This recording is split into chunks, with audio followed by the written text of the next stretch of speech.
नमस्कार विद्यार्थियों। हमने कॉस्ट वॉल्यूम प्रॉफिट एनालिसिस शुरू किया था, उसका पार्ट थर्ड हम आज ले रहे हैं। पार्ट फर्स्ट में मैंने आपको कॉस्ट वॉल्यूम प्रॉफिट एनालिसिस, जिसको आप मार्जिनल कॉस्टिंग के नाम से भी जानते हैं या जिसको ब्रेक इवन एनालिसिस भी कहा जाता है, उसका हमने पार्ट फर्स्ट में अध्ययन किया था, जिसमें उसका मीनिंग, डेफिनेशन, उसके ऑब्जेक्टिव्स के बारे में हमने चर्चा की। उसके बाद दूसरा जो पार्ट लिया हमने, उसमें कंट्रीब्यूशन और पीवी रेशियो के बारे में चर्चा की, यानी उसके टूल्स क्या होते हैं। मैंने आपको पिछले व्याख्यान में स्पष्ट किया था कि ब्रेक इवन एनालिसिस या कॉस्ट वॉल्यूम प्रॉफिट एनालिसिस एक प्रकार का प्रॉफिट प्लानिंग का मेथड है। और मैंने आपको ये भी बताया था कि लाभ जो है उद्देश्य, सबसे महत्वपूर्ण उद्देश्य जो व्यवसाय में होता है वो लाभ को अधिकतम करना होता है व्यवसाय का। और लाभ किसी संयोग का परिणाम नहीं होता, बल्कि एफर्ट्स का जो प्रयास किए जाते हैं उसका परिणाम होता है। और इसके लिए प्रत्येक व्यवसायी को लाभों का नियोजन करना पड़ता है। और प्रबंध में नियोजन का तात्पर्य होता है कि निश्चित लक्ष्यों की प्राप्ति के लिए भविष्य में क्या करना है और कैसे निर्धारण करना है, ये नियोजन कहलाता है। और अगर हम लाभ की बात करें, यानी लाभ के नियोजन की बात करें, तो लाभ नियोजन का तात्पर्य ये है कि भविष्य में निश्चित लाभ की प्राप्ति के लिए कितनी विक्रय मात्रा का निर्धारण करना है, न्यूनतम कितनी विक्रय मात्रा का निर्धारण करना है, ताकि फर्म अपने लाभ को कमा सके और व्यवसाय में अपने अस्तित्व को बनाकर रख सके। इसके लिए हमने टूल प्रारंभ किए थे। पहला टूल मैंने अंशदान के रूप में लिया था कंट्रीब्यूशन। कंट्रीब्यूशन का मतलब होता है कि विक्रय में से अगर फर्म की परिवर्तनशील लागत का जो अंतर है वो उसका अंशदान कहलाता है, जिसको आप लाभांश भी कह सकते हैं। और कंट्रीब्यूशन जो निकाला जाता है वो दो प्रकार से होता है, यानी विक्रय मूल्य में से परिवर्तनशील लागत अथवा उसके स्थिर लागत में लाभ को जोड़ दें तो भी अंशदान आता है। और अंशदान में मैंने 3 निष्कर्ष बताए थे। यदि अंशदान स्थिर लागत की तुलना में ज़्यादा है तो फर्म को लाभ होता है, अगर अंशदान स्थिर लागत की तुलना में कम है तो फर्म को हानि होती है, और अगर दोनों एक दूसरे के बराबर है तो वो संतुलन की स्थिति होती है, नो प्रॉफिट नो लॉस, जिसे आप ब्रेक इवन पॉइंट भी कह सकते हैं। दूसरा मैंने लिया था PV ratio, profit volume ratio. PV ratio क्या होता है? पीवी रेशियो जो होता है वो आपके द्वारा जो निकाला गया कंट्रीब्यूशन है, अंशदान है, उसका विक्रय पर अनुपात जो है वो पीवी रेशियो कहलाता है। और उसको ये फर्म की लाभार्जन क्षमता यानी उसकी प्रॉफिटेबिलिटी को व्यक्त करता है।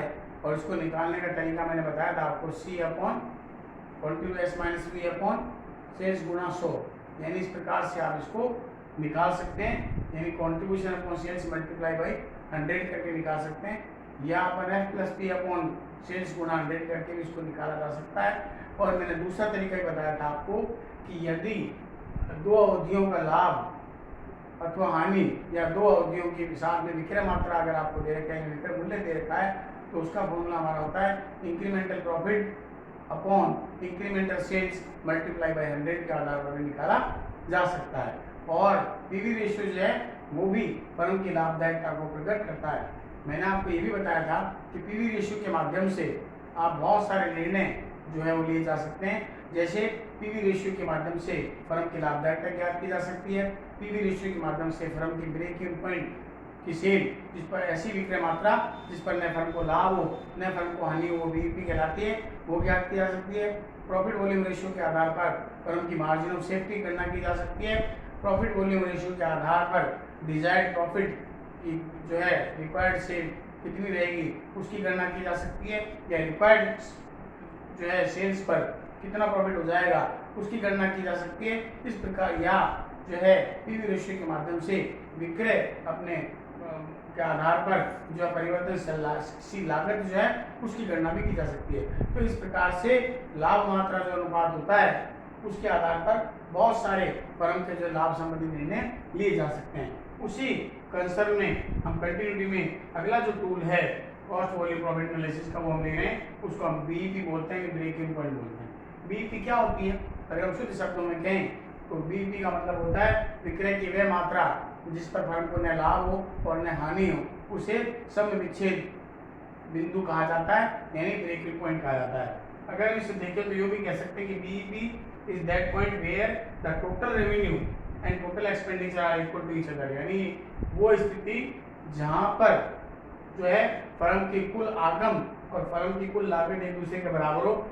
It is the point of zero profit and zero loss, यानी वो बिंदु होता है जहाँ फर्म को ना तो लाभ होता है ना हानि होती है, उसे ब्रेक इवन पॉइंट कहा जाता है। अब हम आगे चर्चा करेंगे कि how to calculate the BEP, यानी बीईपी की गणना हम कैसे करेंगे। देखिए बीईपी के बारे में आपको बता दूं, एक वो विक्रय मात्रा जहाँ ना लाभ होगा और ना हानि होगी।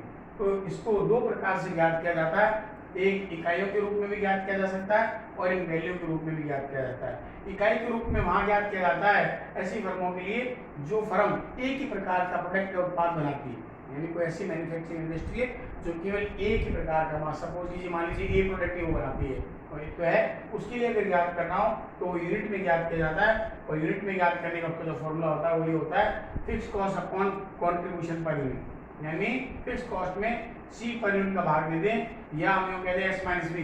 एस माइनस बी का मतलब भी हमारा सी ही होता है, कॉन्ट्रीब्यूशन होता है, तो इसका भाग दे दें तो break even point in units में आपके आ जाएगा। उसके बाद दूसरा होता है बीईपी वैल्यूज, यानी वैल्यू के रूप में, मूल्यों के रूप में आप बीईपी कैसे ज्ञात कर सकते हैं। ये इस प्रकार का जो वैल्यूएशन होता है वो उन उद्योगों में इसको अप्लाई किया जाता है जहाँ पर जो उत्पादन करने वाली जो फर्म है एक वस्तु का उत्पादन नहीं करके एक से अधिक विभिन्न श्रेणियों की अलग अलग प्रकार की वस्तुओं का उत्पादन करती है, तो वहाँ पर वैल्यू में ज्ञात किया जाता है। और इसको अलग अलग प्रकार से, इसमें भी तीन प्रकार की स्थितियाँ अलग अलग हो सकती है।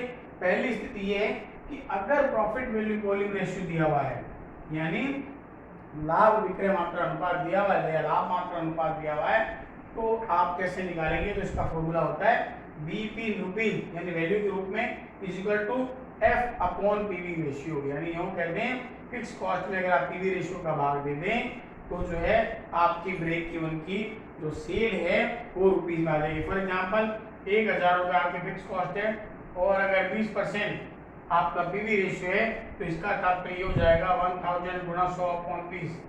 तो इस प्रकार से ये 5000 रुपये ब्रेक इवन पॉइंट की सेल हो जाएगी, यानी इस प्रकार से जो है आप उसको निकाल सकते हैं। उसके बाद में आता है दूसरी स्थिति इसके अंदर कि पर unit selling price and variable cost are given, यानी प्रति इकाई विक्रय मूल्य अगर दिया हुआ है, प्रति इकाई विक्रय मूल्य अगर दिया हुआ है और वेरिएबल कॉस्ट भी दी हुई है, तो किस प्रकार से निकालेंगे। तो उसका फॉर्मूला होगा fix cost upon 1 minus B upon selling price, यानी इस प्रकार से आप निकाल सकते हैं। प्रति इकाई विक्रय मूल्य दिया हुआ 1 में से v अपॉन एस पी घटा दीजिए, तो इसका मतलब भी ये जो चीज क्या है, ये कॉन्ट्रीब्यूशन तो है। जब मैंने आपको कॉन्ट्रीब्यूशन करवाया था, अंशदान कराया था, तो ये फॉर्मूला आपको मैंने बताया था कि कॉन्ट्रीब्यूशन को तीन प्रकार से निकालते हैं। पहला एस माइनस पी, यानी सेल्स में से वेरिएबल कॉस्ट घटा दो तो भी आपका कॉन्ट्रीब्यूशन आएगा।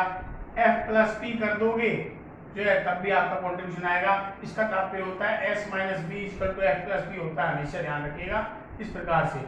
और अगर आपको तीसरी स्थिति में बताई थी कि अगर वेरिएबल कॉस्ट दे रखी हो आपके पास में और पर यूनिट और पर यूनिट सेलिंग प्राइस दे रखा है, तो भी आप कॉन्ट्रीब्यूशन निकाल सकते हैं। उसका फॉर्मूला होता है 1 minus V variable cost upon जो है सेलिंग प्राइस पर यूनिट। इस प्रकार आप निकाल सकते हैं। कॉन्ट्रीब्यूशन ही तो फिक्स कॉस्ट में कॉन्ट्रीब्यूशन का भाग दे दें, इस प्रकार आएगा। इसका दूसरा फॉर्मूला इस प्रकार हो सकता है fix cost multiply by selling price per unit upon C per unit कर दें, तब भी वही बात रहेगी। किसी भी प्रकार आप कर लीजिए,